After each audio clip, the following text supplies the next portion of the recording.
আসসালামু আলাইকুম, welcome back to my channel রান্নার সন্ধানে। আজ আমি আপনাদের সঙ্গে শেয়ার করব ধনেপাতার আচার। চলুন দেখে নেওয়া যাক রেসিপিটি। আমি এখানে এক আটি দেশি ধনেপাতা নিয়েছি। আটি খুলে ধনেপাতাগুলো বেছে নিতে হবে। আচার তৈরির জন্য নিয়েছি শুকনা মরিচ ৩-৪টি, মাঝখান থেকে ভেঙে নিয়েছি। নিয়েছি ৭-৮টি রসুনের কোয়া। নিয়েছি এক টুকরো আদা। আদাটা আমি সম্পূর্ণ দিব না, হাফ ইঞ্চির মতো কেটে নিব। এখন আদাটা আমি মিহি কুচি করে কেটে নিচ্ছি।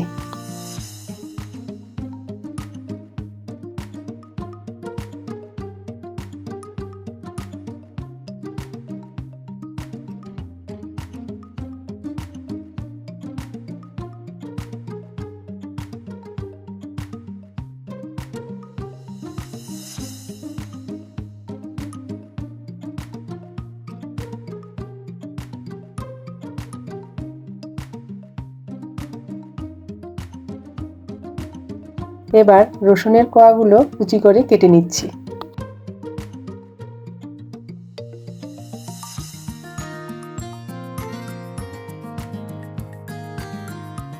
আমার সবগুলো কেটে নেওয়া হয়ে গেল। ধনেপাতাগুলো পরিষ্কার করে ধুয়ে নিয়েছি। এখন কুচি কুচি করে কেটে নিচ্ছি। এখন ধনেপাতা অনেক সস্তাতেই পাওয়া যাচ্ছে। আপনারা চাইলে এই সময়ে আচার বানিয়ে রাখতে পারেন। সবগুলো ধনেপাতা কুচি করে কেটে নেওয়া হয়ে গেল। এবার ধনেপাতাগুলো প্লেটে তুলে নিচ্ছি। এবার চলে যাচ্ছি আচার তৈরিতে। চুলায় প্যান বসিয়ে দিয়েছি। এখন ধনেপাতাগুলো একটু ভাপিয়ে নিতে হবে।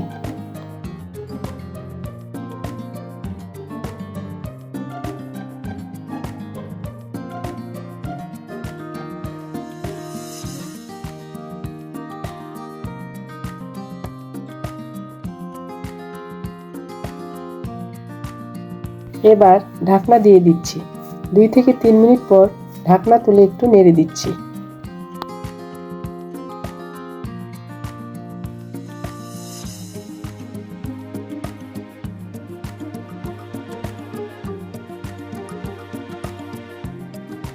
ভালোভাবে উল্টিয়ে পাল্টিয়ে নেড়ে চেড়ে দিতে হবে।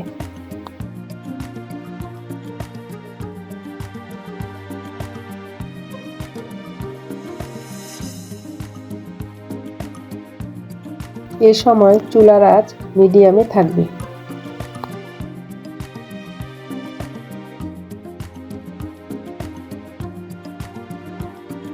আবারও ঢাকনা দিয়ে দিচ্ছি 2 থেকে 3 মিনিটের জন্য। এখন ঢাকনা তুলে আবারও নেড়েচেড়ে দিতে হবে। ধনেপাতার পানিটা একেবারে শুকিয়ে নিতে হবে। বারবার নেড়েচেড়ে দিতে হবে।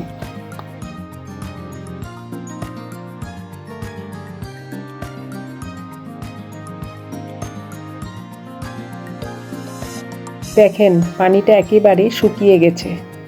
এবার চুলা থেকে নামিয়ে ঠান্ডা হতে দেব। এখানে আগে থেকে সামান্য একটু তেঁতুল পানিতে ভিজিয়ে রেখেছিলাম।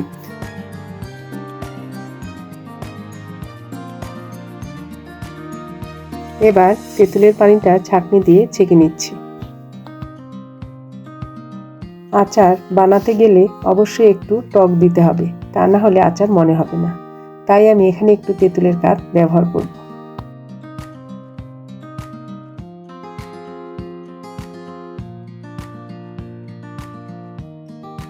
এবার তেঁতুলের কাঠের মধ্যে দিয়ে দিচ্ছি 1 চা চামচ বিট লবণ, দিচ্ছি হাফ চা চামচ লবণ, দিচ্ছি 1 চা চামচের একটু কম মরিচের গুঁড়া, দিচ্ছি হাফ চা চামচ হলুদ গুঁড়া, হাফ চা চামচ ধনে গুঁড়া, দিচ্ছি চিনি 1 চা চামচ। এখন সবগুলো মিশিয়ে নিতে হবে।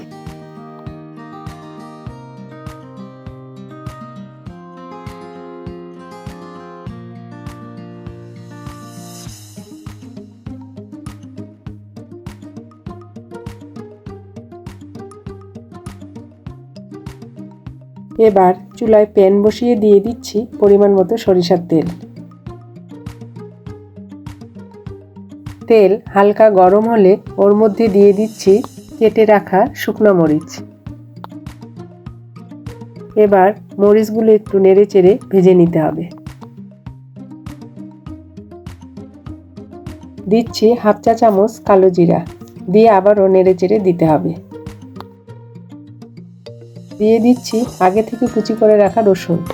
এখন রসুনটাও ভেজে নিতে হবে রসুনের কাঁচা গন্ধ যাওয়া পর্যন্ত।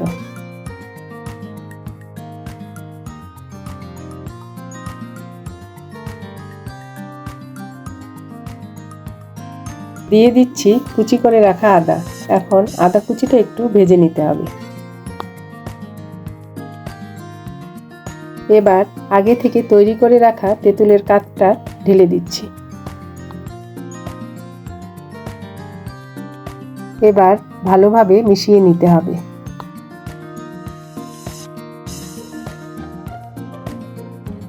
তেঁতুলের কাঠটা একটু ঘন হওয়া পর্যন্ত নেড়েচেড়ে দিতে হবে।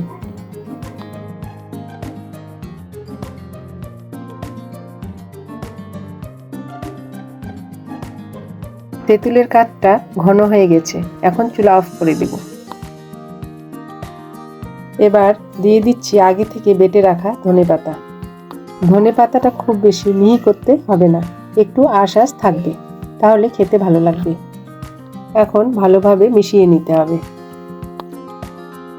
ধনেপাতাটা আমি ব্লেন্ডারে ব্লেন্ড করে নিয়েছি, আপনারা চাইলে শিলপাটাও বেটে নিতে পারেন।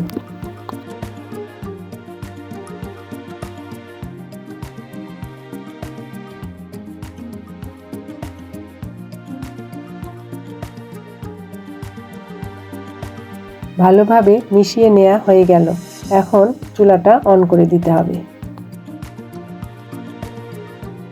এখন 2 থেকে 3 মিনিটের মতো নেড়েচেড়ে দিতে হবে। তৈরি হয়ে গেল ধনেপাতার আচার। ভিডিওটি যদি আপনাদের ভালো লেগে থাকে তাহলে অবশ্যই লাইক, কমেন্ট এবং শেয়ার করতে ভুলবেন না। আরও নতুন নতুন রেসিপি পেতে চ্যানেলটি সাবস্ক্রাইব করুন। এই আচার গরম ভাতের সাথে খেতে খুবই ভালো লাগে, তবে আপনারা যে কিছুর সঙ্গেই খেতে পারেন।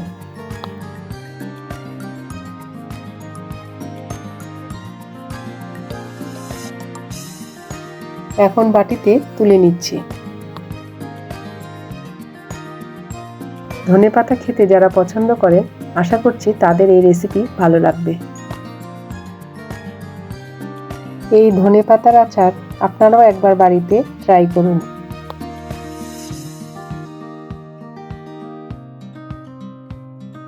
দেখেন দেখতে কত লোভনীয় লাগছে ধনেপাতার আচার, খেতেও অসাধারণ হয়েছে। ভিডিওটি দেখার জন্য সবাইকে ধন্যবাদ।